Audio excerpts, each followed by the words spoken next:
Imagine for a moment being able to literally step inside someone else's mind. Yeah. Not just, understanding what they're thinking, but really walking through the landscapes of their fears, their memories, their wildest dreams. It's a wild concept. Right. What if you could actually explore these abstract worlds shaped by, like, someone's deepest anxieties or their secrets or even their really paranoid ideas? Well, today, that's pretty much where we're going. We're diving headfirst into the world of Psychonauts. It's this amazing video game just celebrated for its creativity, its really sharp humor, and a story that's just as twisty as the minds you get to explore inside it. And what you see pretty quickly with Psychonauts is that it's way more than just a game. It's really a story about creative vision, isn't it? And the huge challenges of bringing a really ambitious, really original idea to life. Totally. And how a story can just stick with you, even when it faced, incredible odds. So our goal here, our mission for this deep dive is to kind of unravel its unique mix of psychology and adventure. We want to trace its, frankly, tumultuous journey from just a concept to what ended up on screen and figure out why it's earned this place as, well, one of the most cherished video games out there. Yeah. We're going to look at the big risks they took artistically and the lessons learned. And you're going to find out why this game, which critics absolutely loved, universally praised, Right. why it struggled so much financially, how it was almost abandoned by its first publisher, and how it finally found its real audience years after it first came out. It's quite the saga. It really is. It's a story of perseverance, incredible ingenuity, and honestly, a little bit of beautiful madness. Just like the game itself, the tension around its survival was huge, and it tells you a lot about how unpredictable creative projects can be. Okay, so let's start with our main character, Rasputin Aquato, or Raz. Yeah. He's this young kid, but definitely not ordinary. He comes from a circus family, which already makes him stand out a bit.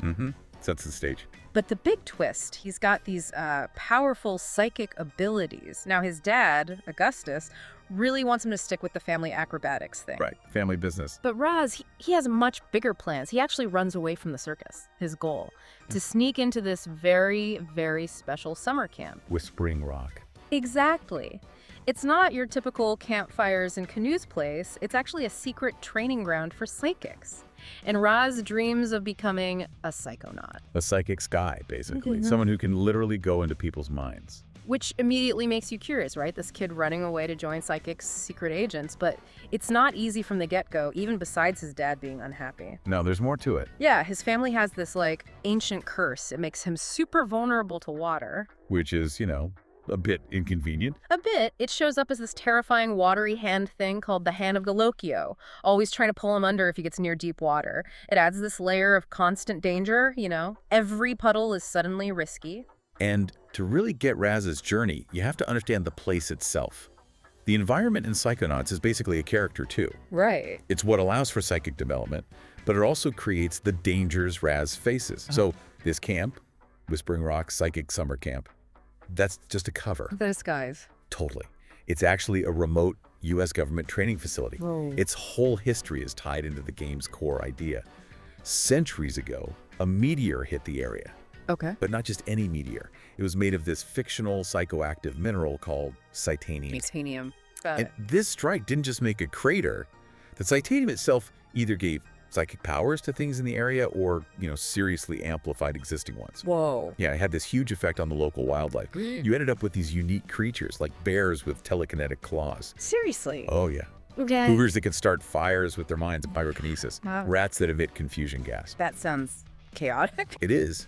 Even the native people knew the place was special. They called it Whispering Rock, used the mineral for arrowheads.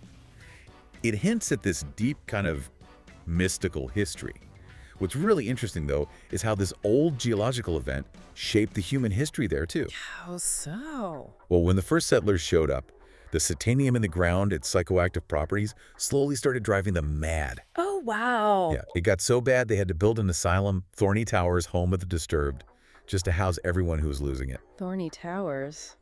Sounds ominous. It was. Within 15 years, the asylum had more people in it than the town nearby. The founder, Houston Thorny, he eventually couldn't take it anymore, jumped off the highest tower. Jeez. That's dark. Super dark. After that, the government stepped in, moved everyone out, and deliberately flooded the crater to stop anyone else settling there. That created Lake Oblongata, So the lake covers the original site. pretty much. But the asylum itself, though it's falling apart, it's still standing there, like this creepy reminder of the Satanians' power.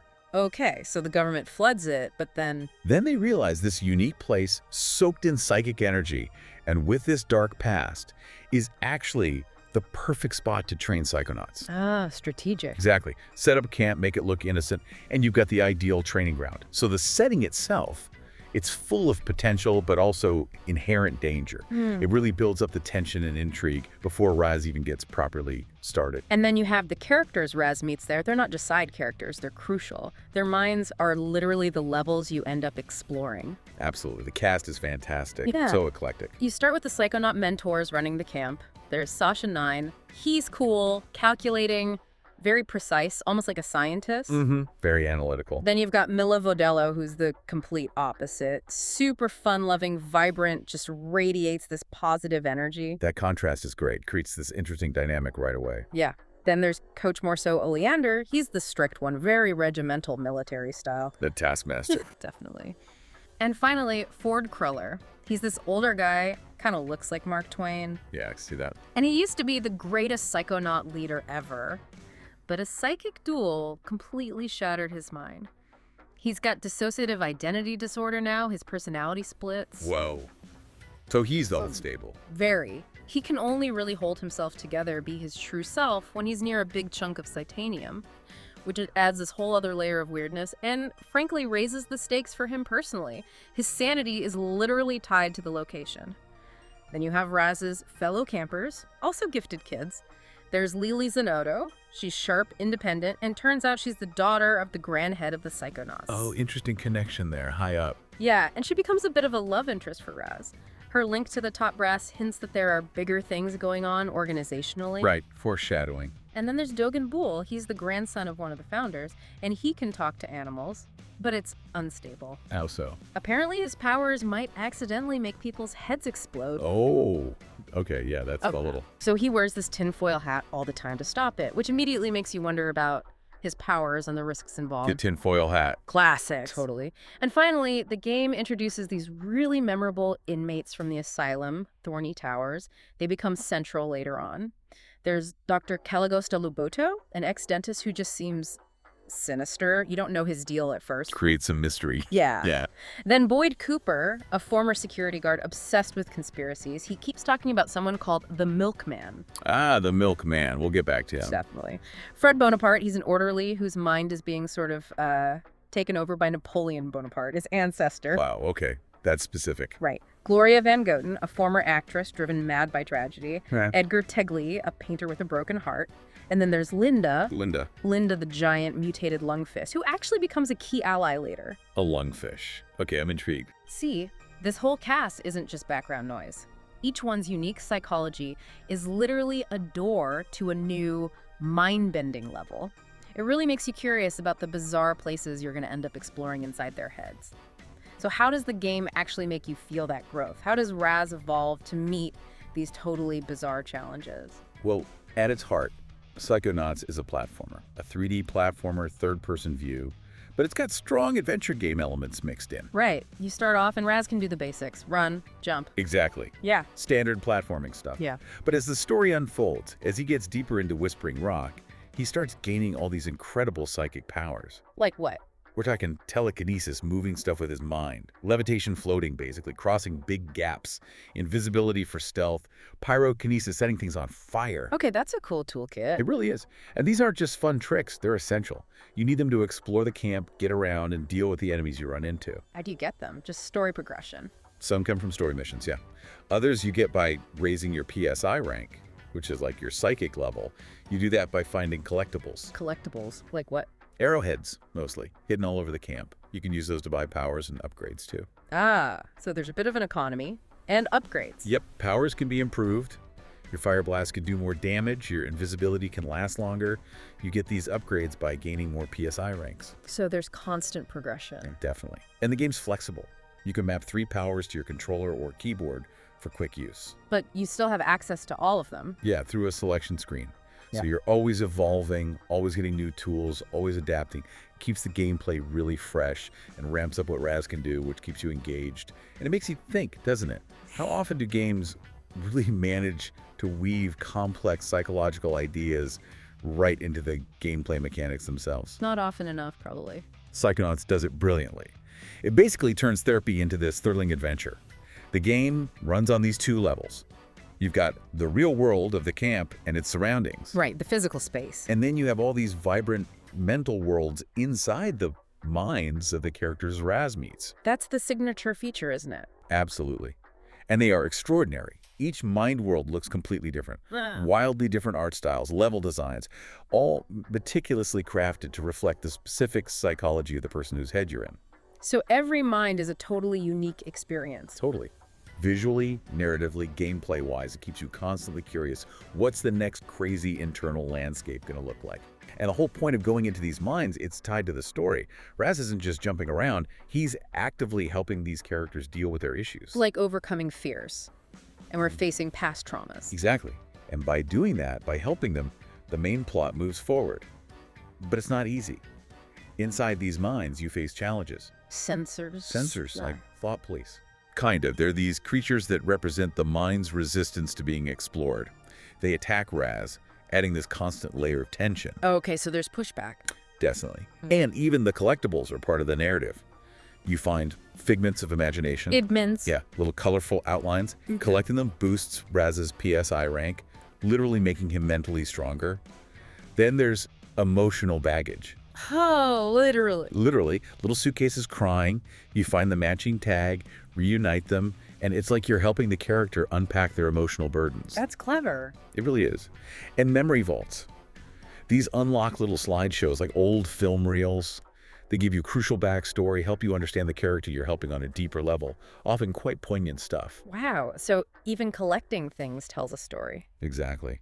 And most of these mind worlds end with a big boss battle, which is not only a gameplay climax, but also symbolizes resolving that character's big emotional issue, propels the story forward meaningfully. Can you go back into minds you finished? Yep, you can revisit them anytime to find stuff you missed, which is great for completionists. What about health in these mindscapes? Good question. Getting hit by sensors or psychic creatures damages Raz. If he takes too much, he gets ejected from the mind. He has these limited astral projections, basically lives within the mind. And the water curse, does that still apply? It does. Even in these abstract mental worlds, the hand of Galocchio can still grab him if he falls into deep mental water. It's a constant threat, keeps the stakes high.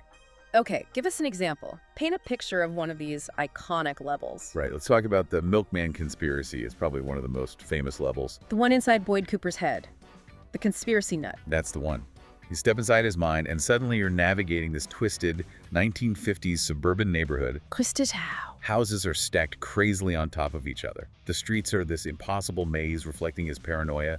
The laws of physics just bend. It's pure genius design. Wow. Where did that idea even come from? Well, the genesis is pretty cool, too. Schafer, the director, was always fascinated by conspiracy theories, apparently since seeing the movie Capricorn 1 as a kid. Okay. The specific Milkman idea actually came from a joke at a Double Fine dinner. Someone said, "I am the milkman, my milk is delicious." Seriously, a throwaway joke. Pretty much. That line inspired Schafer to build Boyd's backstory, how he got fired from lots of jobs, fueling his paranoia. And the look of the level. Scott Campbell's art style is all over it, very distinct. And it's populated by these featureless G-men, embodiments of Boyd's paranoia. They kind of look like the old spy versus spy characters. Adds this weird, menacing vibe. What about the gameplay mechanics? Is it just platforming? No, it's really inventive. Peter Chan, the art director, had the idea to make the neighborhood vertical, like stacking houses. That inspired the designers to mess with gravity locally for Raz. You have to constantly adapt. Sounds disorienting. In a good way. And it has this cool nod to old point-and-click games. You have to find specific items and give them to certain G-men to get past them, like solving little inventory puzzles. That's brilliant. It really is. It perfectly blends that bizarre humor with psychological exploration. It constantly pushes you, the player, to adapt to completely new rules inside someone else's very unique head. Okay, so let's get into the plot. Raz is the rookie, right? Nobody really takes him seriously at first, but he stumbles onto something big and scary, and the tension just cranks up because he's basically on his own. Exactly. So Raz, having run away, tries to sneak into Whispering Rock. He gets caught, obviously. Of course. But the Psychonauts seem nice enough. They let him stay for a few days until his parents show up, but they tell him no psychic training without permission. But he doesn't listen. Well, they actually let him do Coach Oleander's basic braining course, and Raz, being naturally gifted, just aces it. Impressed. So impressive it catches Sasha Nine's eye. And Sasha kind of bends the rules, invites Raz for some advanced training, an experiment to see what Raz can really do. And during this experiment, something happens. Something big. Raz has this terrifying vision. He sees Dr. Loboto, the creepy ex-dentist, actually extracting Dogen's brain. Oh my God. Just a vision, though. That's what he hopes. But it's vivid, horrifying. You feel this immediate dread, and Raz can't do anything to stop it in the vision. Later, it turns out, it was real. No. Yeah. Raz finds Dogen completely brainless. This nightmare came true. So he tells the Psychonauts, right? Sasha? Yeah. He tries desperately, explains what he saw, what he found, but the adults, they just don't believe him. Maybe they have their own stuff going on. Maybe they just can't accept something so grotesque. They flat out refuse his story. Wow. So he's completely isolated? Totally. He's the new kid, wasn't even supposed to be training, and now he knows about this horrific plot. But the people in charge won't listen. The stakes just shot through the roof. For the campers and for Raz himself, he's alone with this terrifying secret. And if you think about the bigger picture, the stakes really couldn't be higher. It's not just the campers' minds on the line. Raz is essentially going rogue now. Defying the very people he wanted to impress. Exactly. It raises these big questions about courage, who you trust, the morality of power. It gets heavy. Raz does get some more crucial training from Milla, which helps. But the plot in Psychonauts just keeps getting thicker, more sinister. How so? Well, during this time, Raz figures out the awful truth. Dr. Loboto isn't the mastermind. He's working for someone else. Oh. Coach Morceau Oleander, one of his own mentors. No way. The grumpy coach. The very same. And Oleander's plan is truly disturbing. He's systematically stealing the campers' brains. Why? To power an army of psychic death tanks. Psychic death tanks. Okay, things just escalated. Massively. The charming weirdness of the game suddenly turns into a really menacing high-stakes threat. And it gets worse. Lily Zanato, the girl Raz likes, she gets abducted too. Oh man, now it's personal. Deeply personal. And then Sasha and Milla, the other two main mentors, they disappear, vanish, leaving Raz completely without any adult backup at the camp. He's totally alone now. Completely. The weight falls entirely on him. Ford Cruller, the old fractured leader, gives Raz this weird but vital tool, a piece of bacon. Bacon. Yeah, apparently it's how Raz can contact Ford directly. It's quirky, but it's his only link to guidance now. Ford gives him this massive solo mission, infiltrate the abandoned asylum, Thorny Towers. The creepy place where everyone went mad. That's the one. He has to go in there and get the stolen brains back. Raz, the kid who wasn't supposed to be there, is now the only hope. The pressure, the tension on him is just immense. And this is where the game gets really interesting, right? It literally puts Raz's mind, his sanity, on the line. Absolutely. Few games go there. So Raz, showing incredible bravery, gets into the asylum. First thing he does, frees Linda. Linda the lungfish. The mutated lungfish, yeah. Yeah. She was under Morceau's control. Raz frees her, and she becomes this amazing, bizarre ally. She actually carries him across Lake Oblongata to Thorny Towers. That's amazing. Very Psychonauts. Totally. Once inside the asylum, Raz doesn't just fight his way through. He has to perform psychic therapy. To get to Loboto's lab, he needs the help of the inmates. So he has to go into their minds, like Boyd Cooper's Milkman Conspiracy. Exactly. He has to dive into their troubled minds, navigate their paranoia, their delusions, their heartbreak, and help them find peace. Each step is this high-stakes psychological journey. Success depends on empathy, just as much as psychic skill. That's incredible depth for a platformer. It really is. So through all this effort, Raz manages to free Lily, and crucially, he restores Sasha and Milla's minds. Finally, they can confront Morceau. To showdown. Yep. And as this big confrontation happens, the inmates may be finding some clarity, maybe just chaos, set the asylum on fire. Whoa. In a last desperate move, Morceau transfers his own brain into a giant tank because this huge mechanized enemy. The final boss. Pretty much. Yeah. Raz fights this epic battle, and he wins. He defeats Morceau. But then, What? just as he approaches the tank, it releases this cloud of sneezing powder. And Raz, he sneezes his own brain right out of his head. What? No. How does he even survive that? It's completely absurd, totally unexpected, creates this wave of what happens now. But Raz thinks fast, uses his telekinesis, Grab his brain. and puts it inside the tank, merging it with Morceau's defeated brain. He merges his mind with the villains. Exactly. The stakes for Raz's identity, his sanity, have never been higher. He's literally trapped in Morceau's mind, sharing a body with his enemy. And what's fascinating about the resolution is how it ties everything together. The main threat, Raz's personal journey, but then immediately raises the stakes again for something bigger. It leaves you wanting more. How does it resolve the whole brain merge thing? Inside the tank, sharing headspace with Morceau, Raz discovers something profound. Morceau's evil, his villainy. It actually comes from this deep, repressed childhood fear of his father, who was a butcher. Ah, so there's a psychological reason. Adds some depth. Exactly. Makes him a bit more tragic. Just as Raz is processing this, his own dad seems to appear in the mental space. And Morceau's scary dad projection is there too. The two dads kind of team up at first. Wait, but Raz ran away from his dad. Well, twist. The dad who first appeared, an imposter. His real father, Augustus, then makes this grand entrance.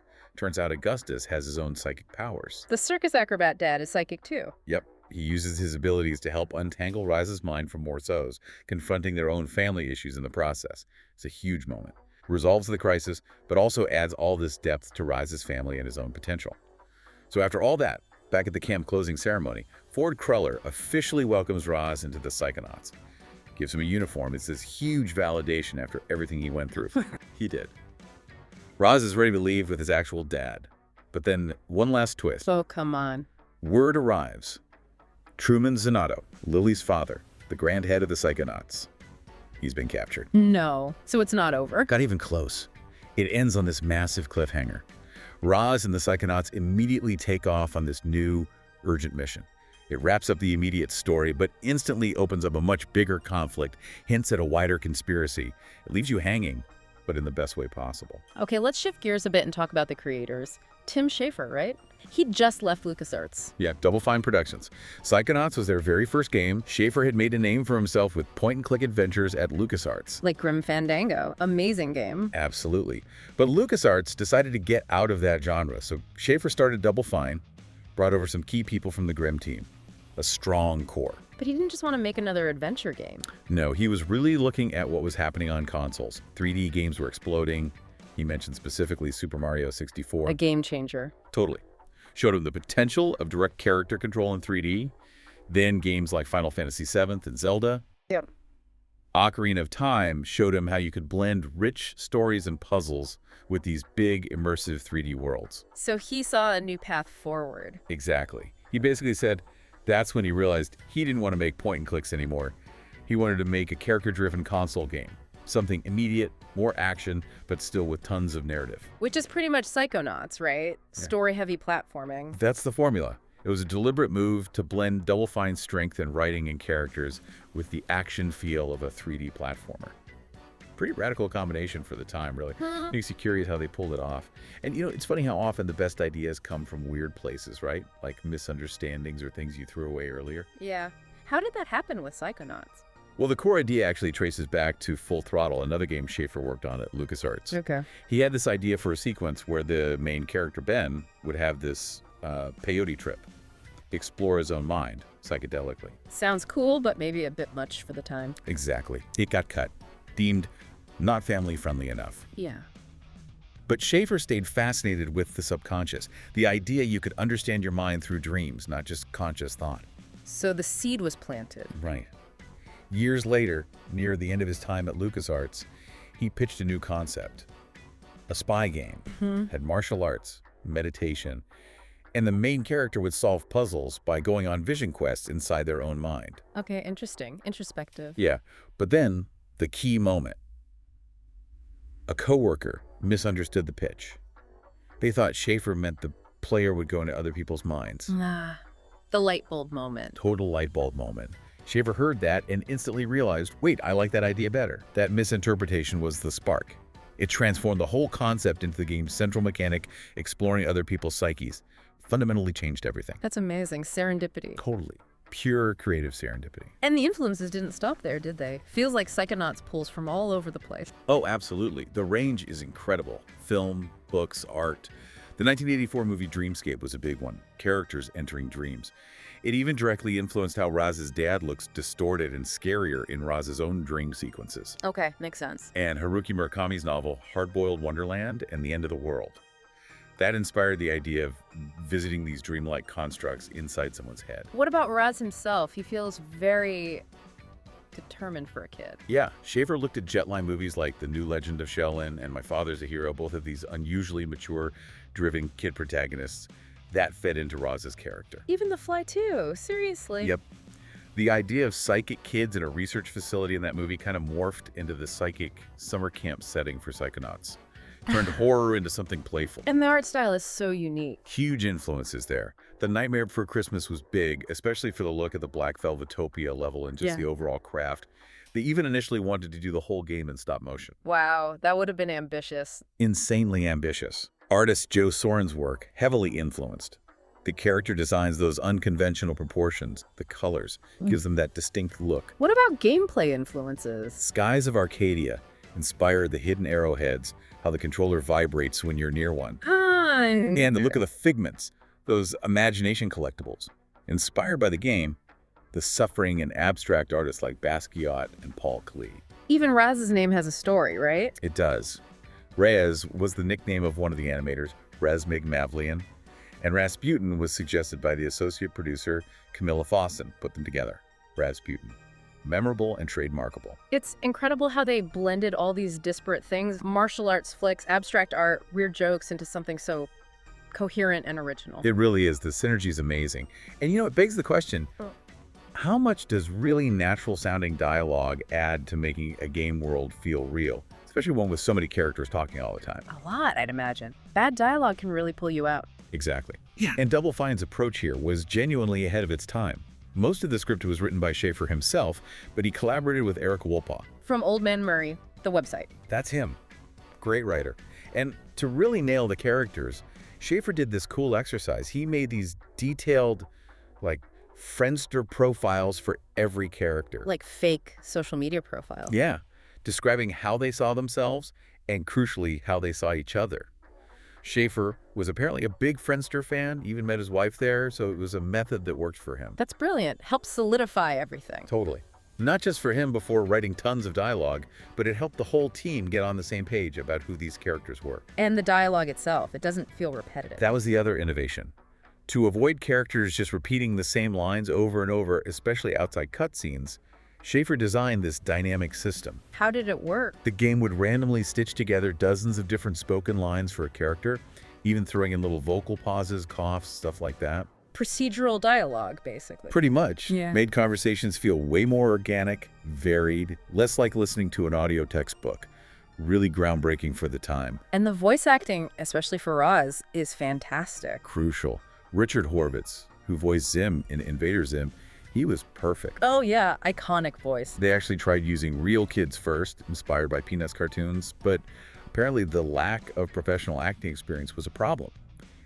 Horvitz had the range, the ability to give tons of different takes on the spot, gave them so much material to work with for that procedural system. That attention to detail in the writing and the voice really makes the world feel alive, doesn't it? Absolutely. It elevates the whole experience. Okay, so the creative side was firing on all cylinders, but the practical side, making the game, that sounds like it was a whole other story, a really tough one. Oh, absolutely brutal. You have to remember, Psychonauts was Double Fine's very first game. They were a new studio. So learning as they went. Pretty much.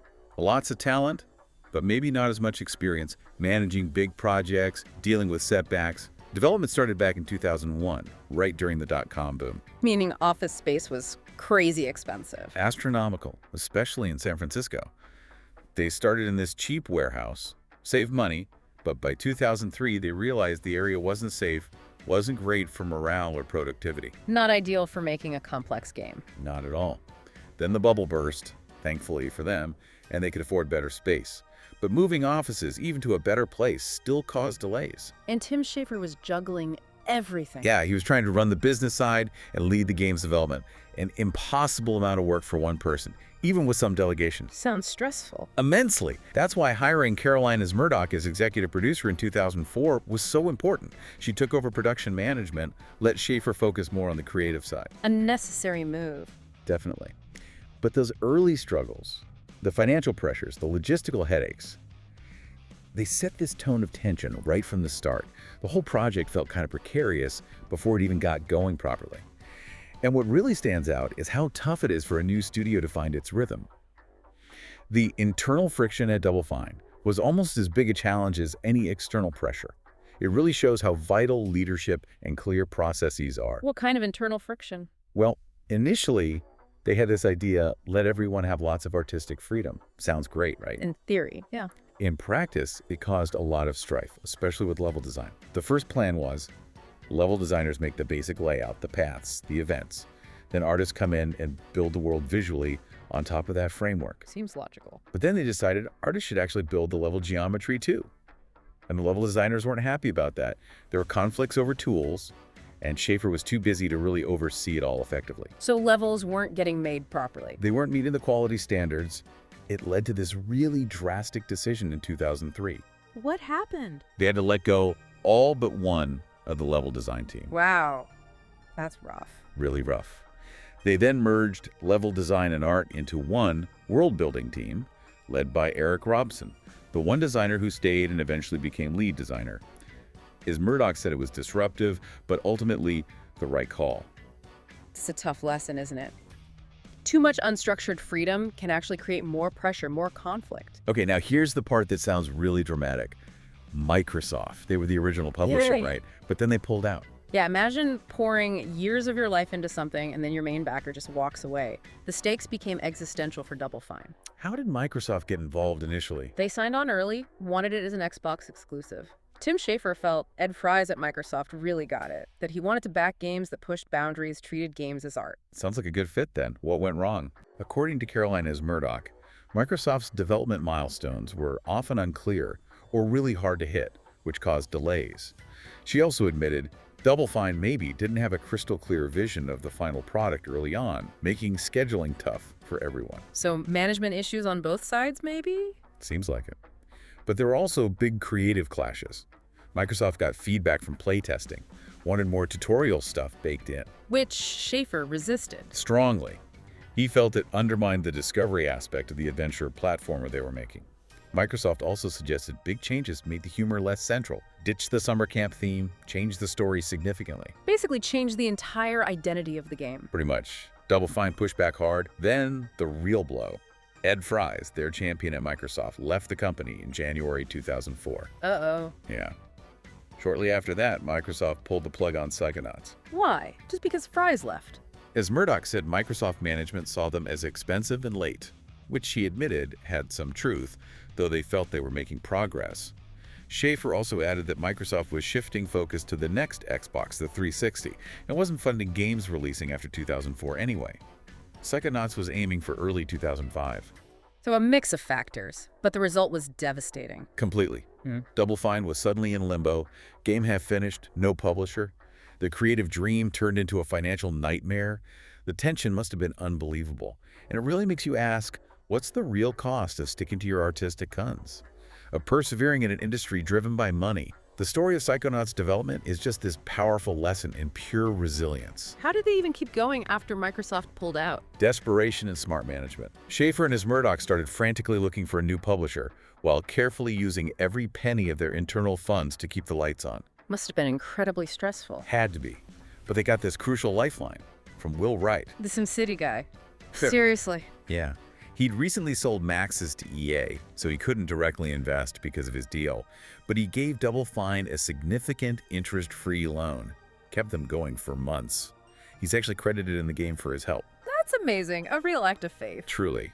Then, by August 2004, they finally landed a new deal. Majesco Entertainment stepped in to publish on Windows and Xbox. Must have been a huge relief. Massive. Schafer gave this classic quote, full of bravado.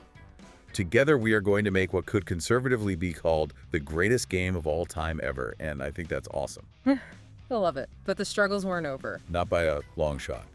As Murdoch said, they couldn't afford to hire the extra people they needed to finish the game to the scope Majesco wanted. So the existing team entered what she called the most insane crunch I've ever witnessed. Oh man, crunch. That's brutal. Sounds like it was beyond brutal. And then Majesco threw another curveball. They announced a PlayStation 2 port. outsourced to Budcat Creations, but it still stretched Double Fine's resources even thinner, providing support. Just relentless pressure. Relentless. But somehow they did it. The game finally went gold, finished in March 2005. The whole thing took about 4.5 years, cost $11.5 million. As Murdoch thought it could have been done too, without all the publisher drama and internal restructuring. It just shows the incredible human cost behind bringing these ambitious visions to life. So after all that struggle, the game finally comes out. And the critics, they loved it, right? But that didn't translate to sales initially. That's the paradox here. Exactly. Critically adored, commercially, well, not so much at first. When it launched, the reviews were fantastic. Metacritic scores were high 80s across the board. Xbox, PC, PS2. OpenCritic has it at 89. What did critics praise the most? The writing, definitely. Schafer and Wolpaw's humor was called brilliant, unique. The characters, too, reviewers loved how quirky they were, how their dialogue changed as the story went on. Felt more alive than typical NPCs. Yeah, the procedural dialogue thing paying off? Totally. Some reviewers said they went back through levels just to hear more funny lines. The innovation was praised too, like that boss battle fought from a second-person perspective. Very unusual. And the art, the mental worlds. Huge praise for those. People called them memorable journeys through the bizarre inner psyche. Just visually stunning and incredibly creative. Any specific levels that stood out to critics? The Milkman Conspiracy, definitely. Yeah. And Lungfishopolis. Lungfishopolis, what happens there? You go into the mind of that giant lungfish, Linda. And inside her mind, Raz is portrayed as this giant Godzilla-like monster attacking tiny lungfish citizens. That's hilarious. Role reversal. Exactly. Pure Psychonauts imagination. The game won awards too. Best Original Game at E3 2005, a BAFTA for Screenplay, awards for Art Direction and Writing. PC Gamer US even called it Best Game You Didn't Play. Oof. That title says it all, doesn't it? Critical love, but hinting at the problem. Precisely. It immediately makes you wonder, why didn't this universally acclaimed game sell? And that disconnect between the glowing reviews and the dismal sales really shows how Psychonauts' unique flavor just didn't fit the standard marketing boxes of the time. It was maybe too original, too hard to categorize for the retail market back then. Were there any criticisms in the reviews? It wasn't perfect, presumably? No, not perfect. Some reviewers felt the beginning was a bit slow, too heavy on tutorials before you got to the really wild mind level. Okay, fair enough. And the final level, the meat circus, was widely criticized for being suddenly incredibly difficult. Much harder than the rest of the game. Very demanding precision. Did they ever fix that? They did. Double Fine actually went back and adjusted the difficulty in the 2011 re-release, which was great. A few critics also felt the humor, while great, maybe lost a tiny bit of steam towards the very end. One reviewer famously called it a flawed masterpiece, acknowledges issues but celebrates the overall quality. But those seem like relatively minor quibbles compared to the sales disaster. Oh, completely. The commercial performance was catastrophic, especially for Majesco. The game just tanked at retail. Initially, Majesco reported strong financials partly because of Psychonauts' launch buzz. But a month later, they had to drastically revise their forecast from an $18 million profit to an $18 million loss for the year. Wow, that's a massive swing. Huge. Their CEO resigned. By the end of the year, it had shipped less than 100,000 copies in North America, which, for a console game with that budget, is terrible. So Majesco basically blamed Psychonauts. It was cited as a major factor in their decision to completely pull out of the big-budget console game marketplace. Just devastating. Even by 2012, total retail sales were only around 400,000 copies worldwide. Man, that really raises the stakes again. All that work, all that critical love, and it almost sinks the publisher and puts Double Fine's future in doubt. It makes you question the whole system, right? It absolutely does. It highlights the immense risk involved with truly original IP in a market driven by sequels and established franchises. But then, the story turns around, doesn't it? This is where digital distribution comes in and completely changes the game for Psychonauts. Exactly. This is the rebirth. A powerful example of how a cult classic could finally find its massive audience. The turning point was June 2011. What happened then? The original publishing deal with Majesco expired. The rights reverted back to Double Fine. They got their game back. They got their game back. And they immediately, smartly embraced digital platforms, republished it on Steam PC, Mac, Linux, made it available on Xbox Originals, PlayStation Network as a PS2 classic for PS3, later PS4, made it accessible everywhere. Smart move, wider reach. And they partnered up strategically. Microsoft helped get it on Xbox Live Marketplace. Rackagen did the Mac port, Nordic Games handled new retail distribution alongside other Double Fine games like Costume Quest. Covering all the bases. But the real explosion, June 2012, Psychonauts was included in a Humble Bundle. Ah, the Humble Bundles, those are huge. Game-changing for Psychonauts. Mm-hmm. Tim Schafer said they sold more copies in the first few hours of that bundle than they had in the entire original retail release combined. That's insane. Just shows the pent-up demand. Unbelievable turnaround. By December 2015, total sales were close to 1.7 million copies. And over 1.2 million of those sales happened after Double Fine got the rights back and went digital. Schafer even said in 2012, "We made more on Psychonauts this year than we ever have before." Wow. Vindication. Total vindication. It's just this amazing story of how digital platforms gave a brilliant, deserving game a second life, proving its enduring appeal. It really reshaped how we think about older games finding new audiences. And what's really inspiring is how that resilience, that fan dedication, combined with new ways to fund games like crowdfunding, allowed Psychonauts to do something seemingly impossible: launch a sequel. After being considered commercial failure for so long. Exactly. It proved that great, unique ideas could eventually find their way. Demand for a sequel was always there from Schafer, the fans, the press. But traditional publishers just kept saying it was too strange, too risky financially. The question of whether we'd ever see more Raz felt very real. So how did it finally happen? Crowdfunding changed everything. During Double Fine's big Kickstarter for Broken Age in 2012, Schafer mentioned how expensive a Psychonauts sequel would be. That caught the attention of Notch, Marcus Persson from Minecraft. The Notch funding story, did he actually fund it? He didn't end up doing it, but the public conversation, the buzz it generated, showed the potential. It led Schafer to co-launch Fig. Fig? What's that? A crowdfunding platform specifically for games, but with a twist.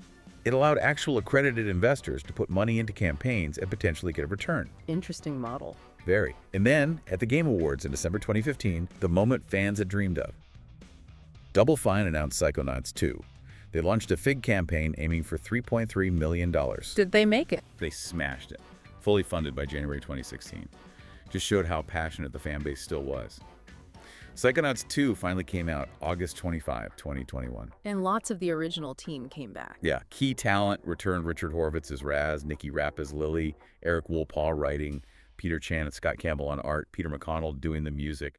Kept that core magic alive. What about that VR game, Rhombus of Ruin? Right, that came out in 2017. It was a shorter VR-only title designed to bridge the story gap between the end of the first game rescuing Truman Zanotto and the start of Psychonauts 2. So the whole journey from failure to sequel, it's really about perseverance and finding new ways to make things happen. Absolutely. Creative vision, community power, and evolving funding models all came together. And Raz himself, he's kind of become an icon, hasn't he? Popping up elsewhere. Definitely. He's not just stuck in his own games. He's recognizable across the gaming landscape now, which really speaks to how unique that world Double Fine built is. Where else has he shown up? Well, within Double Fine's own games, there's a huge Mount Rushmore-style sculpture of him in Brutal Legend. Ah, nice touch. And a little cardboard cutout of him in Costume Quest 2. But he's crossed over too. He was playable DLC in Runner 2. Oh, cool. There's a darker cameo in Alice. Madness Returns, you can find a skeleton propped up that looks suspiciously like Raz in Noise Queen's castle. Creepy. And a hidden symbol of Raz appears in a hat in Time if you use a specific ability in the right spot. Little Easter eggs for fans. These appearances just solidify his status. He's a beloved character, a testament to the original game's charm and impact, still sparking curiosity. And if you zoom out, look at the whole Psychonauts story, that journey.